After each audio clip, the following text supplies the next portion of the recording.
உங்களை எந்த காலத்திலையும் யார் கைவிட்டாலும், உலகே கைவிட்டாலும், ஊரே பகையானாலும், நட்பே நடுமுதுகில் குத்தினாலும், உங்கள் தாய் தந்தை மகன் பிள்ளை யார் உங்களை நடுத்தருவில் நிப்பாட்டினாலும், அந்த நேரத்தில் ஒரு பெரிய கரம் வந்து செம்மாந்திருக்கின்ற கரம், ஈத்து ஈத்து அருள் வழங்கிய கரம், சிவந்த கரம், மத்ஸ்யரேகை ஓடுகின்ற கரம், பாம்பு அணிந்த கரம், கணையாழி அணிந்த கரம், ஞான சம்பந்தரை ஆதரித்த கரம், கண்ணப்பரை பிடித்த கரம், அறிவாட்டு நாயனாருடைய கரத்தை பிடித்த கரம், மூர்த்தி நாயனாரை பிடித்த கரம், எத்தனையோ அற்புத அம்மையை அணைத்த தலம் கரம்.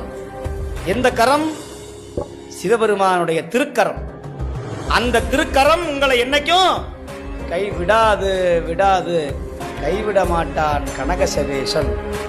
நம்மை காத்திடுவான், கண்ணால் பார்த்திடுவான்.